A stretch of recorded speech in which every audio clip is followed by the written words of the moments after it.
Hey out there, this is Scott Garibay, and I am here with the Nerdarchist crew. I'm Ted. And I'm Dave. And the idea today is the box sheet. But before we talk about box sheet...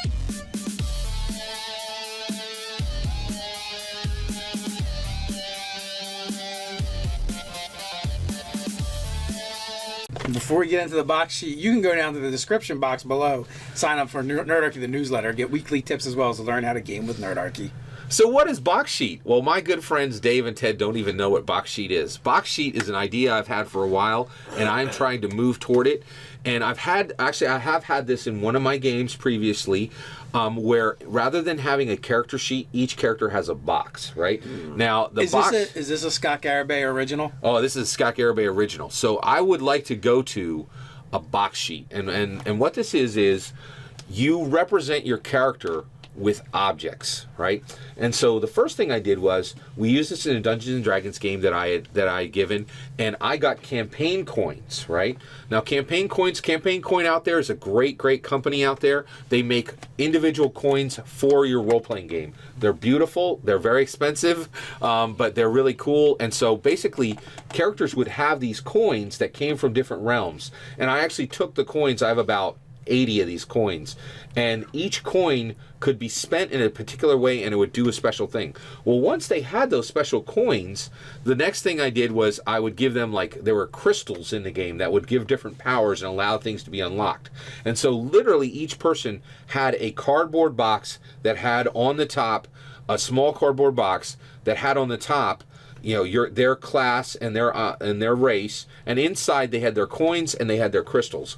I now want to go to the point where play a game, a Dungeons & Dragons game, where there are no written properties for the character, and all aspects of the character are represented by physical objects in a box. And so, for instance, for your +2 in strength, you would have a stone that would show that you had a +2 in strength. And then there'd be a different stone for your +4 in dexterity. And all these little talismans, these little objects that would go into the box, would have a meaning for each class and each race. And so this was my concept, this was my idea. I just picture myself in front of this box going, I don't know what the hell my character can do. Go ahead. It sounds very complex. I don't understand what, like, how would it be beneficial? Like, I understand that, you know, that textually it'd be very interesting, Exactly. it'd be very different, but what makes you feel that this is a worthwhile idea to pursue, as opposed to a nice convenient layout of all the information on your sheet? Right, so here's why. So one, we all love dice, right? And dice are really cool. And so one of the things that's been a concept in my head is you go into every museum gift shop, and they have these colored stones there. Mm-hmm. And if you're a geologist, you know what those stones are. They might be agate, or they might be this colored gemstone.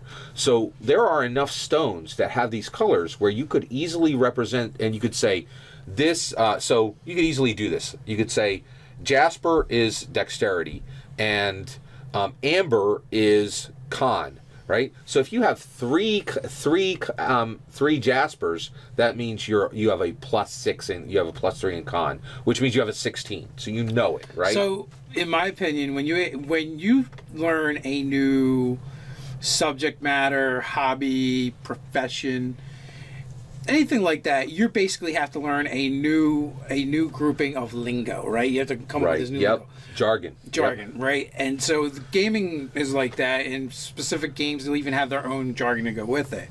I feel like you're adding another layer of complexity, and you're like, you must learn a new language to play this game. Well, the reason like why, Latin. Right? I understand what you're saying. The reason why is we all know that different people learn in different ways. So there are people who tactily, you know, if they can feel a stone and that stone is rough, that's going to be really something that helps them. So I feel like, one, I would love to go to the point where every single aspect of your character is represented by different stones, different dice, different pieces of wood, right? It's a really interesting element.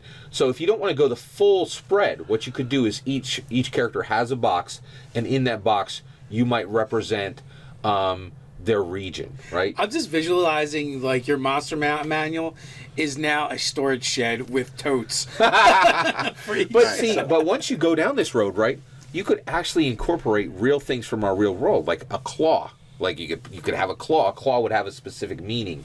A leaf, all those things. Go ahead. I think the only way I think this would be really impactful would be in a very like shamanistic type culture. Like the world has that view, and even if they're not at the, you know, as some might say, you know, the uneducated tribal situation. I'm not trying to make any stereotypes, just looking at what's there, where each person is literally tested, and each test is given upon, you know, each test is viewed at a scale, and each test is viewed at as a certain object. So like your amber is con.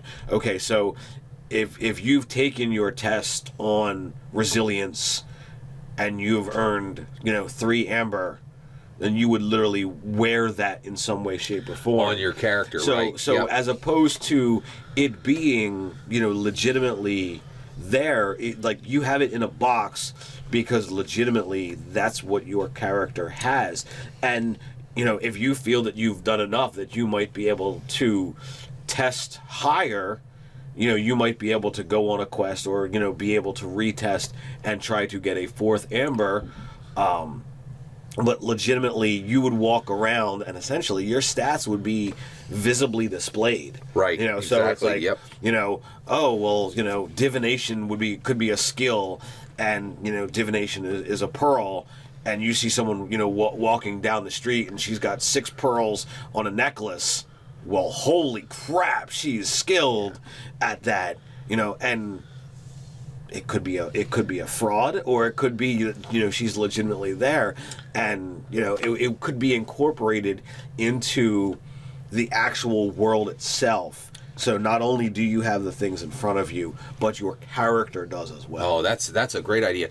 One of the other things is I talked about a box, right? So one of the other things I thought was really interesting is if you have a box, you could have, you know, a wood. You can get these for like a, you know, a couple bucks at any Michael's shop.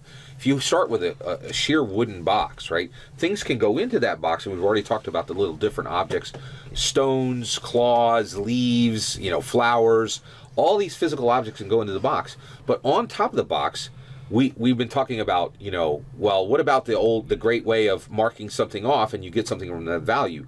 Well, if you have a box, you can actually take Sharpie, and if you start everybody with 6 circles on every range, if they connect this box to that box, that has a meaning for their character and they can do something. If you color this in with red, that has a meaning. And then the box itself, the box actually starts to show the values and the connections for what that character can do and what they can't. From a Dungeons & Dragons 5th edition, you could connect this to just one aspect, like their political relations of that character from one faction to another, or their the abilities they might have from a tribe that they've left from, you know, things like that. So to me, the physical box has the ability to be marked and to be changed and to show their progression over time. And then within the box, there's all these special objects that might show achievements or show, you know, things that that are meaningful to that character. So now I'm not ready to get rid of my character sheet yet, but when you talked about this, I did have some ideas, and like the ideas I did have made me think of the box and different players we've had at our table. So I'm like, well, the outside of the box would be a great place to display physical characteristics and appearance of your character, so everyone can see this is what everyone sees. Yeah. On the inside of the lid is like your character sheet, your stats and stuff. And I was thinking that's great because it's hidden, because we've had players at our Right, table who, yeah. I won't tell you my alignment, I'm not going to tell you this, and like, you know, super secretive players that won't let you share, won't even let you look at their character sheet. Yeah. You That's know, a good point. I hadn't even thought about that. and yeah. then you could put like the interesting things inside the box that represent things that are going on in a game, or maybe things that the DM gives out if he's playing a very prop heavy game, Yeah. and he lets the players hold on to them. But the other thing that I'm trying to sell you guys on, and I think that is valuable is too, is often you'll have a prop in the game. You'll say, this is what, you know, like a lot of times you'll say it verbally, but sometimes you can say, hey, I made this piece of parchment. And so when you give out those physical props, if they have a box sheet, there's a place for that to go. And the props that you hand out, once you know the size of the box, you can create props that are, from that era. And the idea I of picture someone coming to the table with like a coffin-sized box. you can actually make props that go into the box, and then people will hold those, and then they can call them out and present them for maybe some type of bonus that they would get in a certain situation, those kind of things. So this is an idea that's in Scott Garabay's head that I'm trying to build out, the idea for a box sheet. And the biggest struggle I've had with is, how do I limit it? How do I put it into the right direction? So with that, one of the things that I was hoping, one of the things I brought up here is you guys have a wonderful community who might be able to help me tear this down. Here's the way I would look at it. I think they're going to tell you it's a terrible idea, personally. I'm willing to explore, all kinds. I think that the idea is definitely going to create more work on everyone, but every new idea does that. That's true. I'm certain there's somebody who said, this narrative dice mechanic of Star Wars is a horrendous idea. Why can't we just use the D20 system? Exactly. So, with that being said, well, that's because those two approaches do create more work, as opposed to someone who went, "Hey, Fate Accelerated, what do you do?" Well, you just come up with some adjectives, and that's your character. No one went, "Oh, this is too much work," because it's so easy. Well, no. So what I'm saying is, it's worth looking into. I as a DM, I'm not looking forward to trying to run a session where I have to generate and create props and put this out there, but it is an idea that is worth considering, and I would put mental ideas towards. So I would first off, and I would look at Kobolds Ate My Baby. Their stat system is 4. So if you narrowed it down from Fate with, I think they have 7, D&D has 6. If you narrowed it down to a simpler system of 4, you're the number There's of less things to deal with. Yeah, The that's a great one-line point. Yeah. system. So then you look down into, okay, skills. Well, let's narrow that down as well. You don't need the 18 that D&D has, or however many there are. Let's find a way to streamline that just a little bit, and then you have less of that to deal with. So because you're trying something new, let's work with limitations first. And if you manage to make something that's successful, it can grow, as opposed to, oh my God, this is so much work. Now how do I cut it down? Yeah. I really like the idea of there being the connection between you have the thing in your box and the direct crossover to it's literally on your person. They receive the character receives. I'm going to throw this idea back to a Scott Garabay way of thinking. This idea is completely unmarketable.